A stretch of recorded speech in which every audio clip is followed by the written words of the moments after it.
January 26, 2026. The Musée Rodin in Paris. Beneath a mirrored ceiling draped with cyclamen flowers, the fashion world held its breath. Jonathan Anderson, the 40-year-old designer who transformed Loewe from a forgotten leather goods brand into the hottest name in fashion, was about to debut his first haute couture collection for Christian Dior. In the front row sat French First Lady Brigitte Macron, LVMH Chairman Bernard Arnault, Jeff Bezos, Anya Taylor-Joy, Jennifer Lawrence, and Josh O'Connor. And in a moment that stunned the industry, John Galliano, the legendary former Dior creative director fired in disgrace in 2011, returned to witness Anderson's debut. The collection didn't just meet expectations, it shattered them. Within 48 hours, Anderson's Jodier ballet flats became the most sought-after shoe of 2026. Fashion editors called the collection a masterpiece. Critics declared it the best Dior couture since Galliano's prime. This is the story of how Jonathan Anderson saved Dior.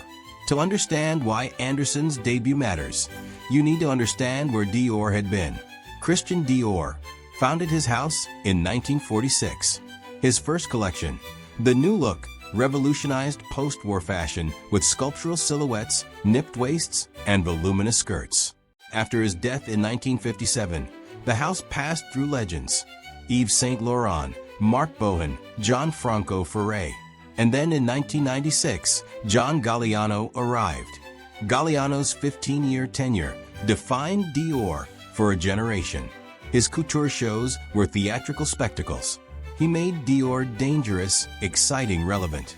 But in 2011, a drunken anti-Semitic rant caught on video ended everything. His legacy tarnished forever. Raf Simons brought minimalist futurism. Maria Grazia Chiuri brought feminist dialogue and commercial stability. But creatively, the house felt safe, predictable. The revolutionary edge had vanished. By 2024, LVMH knew Dior needed a shake-up. They needed someone who could balance heritage with revolution, who understood haute couture craftsmanship and viral social media moments alike. They needed Jonathan Anderson. Anderson was born in 1984 in Magherafelt, Northern Ireland, growing up during the Troubles, the violent sectarian conflict that defined the region for decades. Car bombs, military checkpoints. It was awful and really confusing as a child, he later said. But it toughened me up. I don't take anything for granted. His family also owned a house in Ibiza, where he spent summers in a completely different world. Mediterranean beauty, artistic freedom. The contrast between violent Northern Ireland and liberated Ibiza shaped his sensibilities. He learned to see beauty and danger as inseparable. At 18, he moved to New York to study acting at Juilliard, but costume design captivated him more than performance. He eventually landed in London, graduated from London College of Fashion in 2005, and worked as a visual merchandiser for Prada, learning how luxury brands build desire through storytelling and aspiration. In 2008, at just 24, he launched J.W. Anderson, blurring masculine and feminine aesthetics and challenging gender norms through fashion. By 2012, it was a sensation. Then, in 2013, LVMH took a minority stake in J.W. Anderson and named the 29-year-old creative director of Loewe, a nearly forgotten Spanish leather goods brand.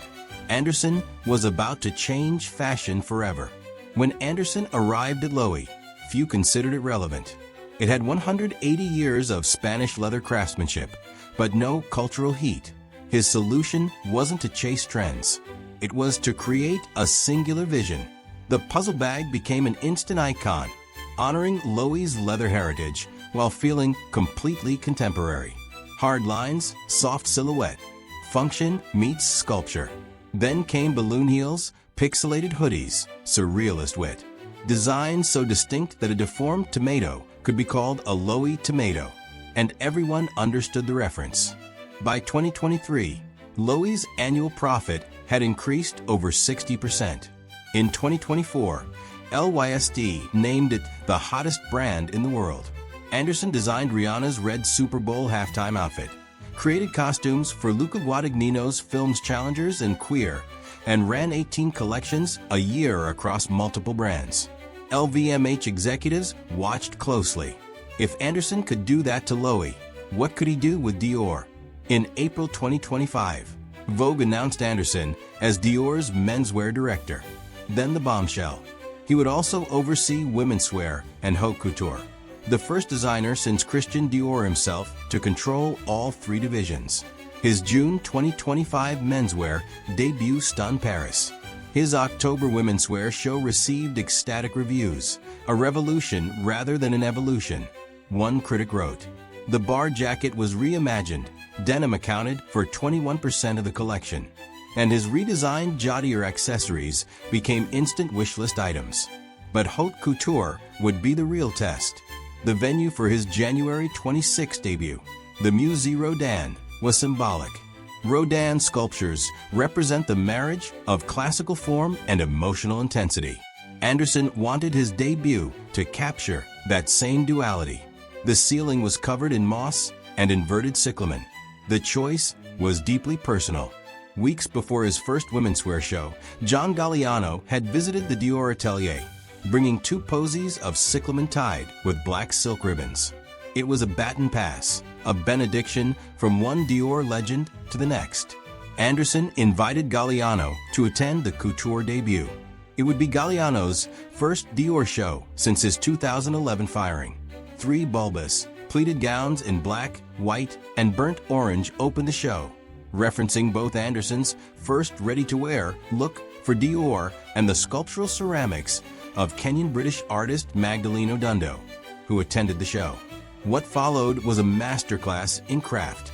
Dresses bloomed with cyclamen rendered in micro-embroidery and sculptural bouquets. Knitwear ballooned into forms that defied gravity. Chiffon and organza were shredded and layered like feathers. Accessories featured meteorite fragments, 18th century portrait miniatures, and antique French textiles from the 1700s wrapped around heels and handbags. The finale, a feathered, fully embroidered Corolla dress projecting from the body, was breathtaking. The applause was thunderous.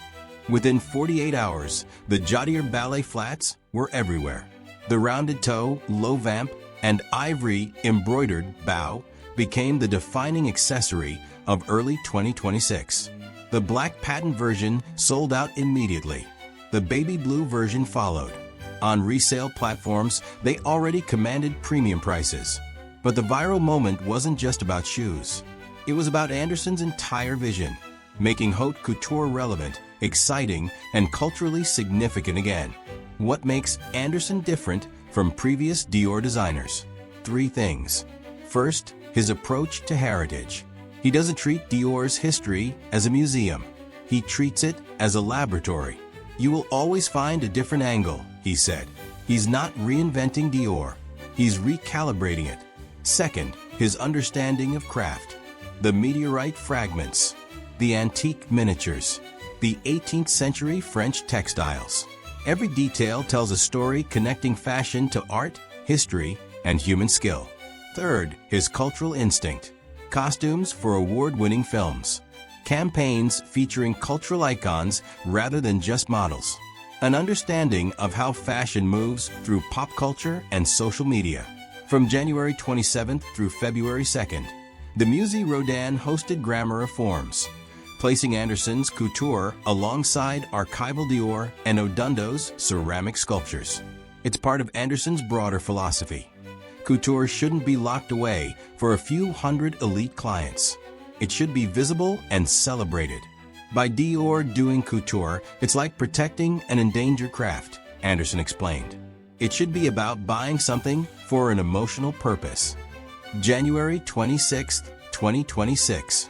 As Anderson's final look, an elongated, minimal gown covered in hand-applied petals, closed the show. The fashion world knew something fundamental had shifted. Anderson didn't save Dior by abandoning its heritage. He saved it by understanding what made Dior revolutionary in the first place: boldness, craftsmanship, and an obsessive attention to sculptural form. His ballet flats are everywhere not because of marketing, but because they're genuinely beautiful. His couture show went viral not because of celebrity guests, but because the clothes were extraordinary. This is how you revolutionize luxury. Honor the past, challenge the present, and build the future. Jonathan Anderson didn't just debut at Dior. He reminded the world why Dior matters. And this is only the beginning.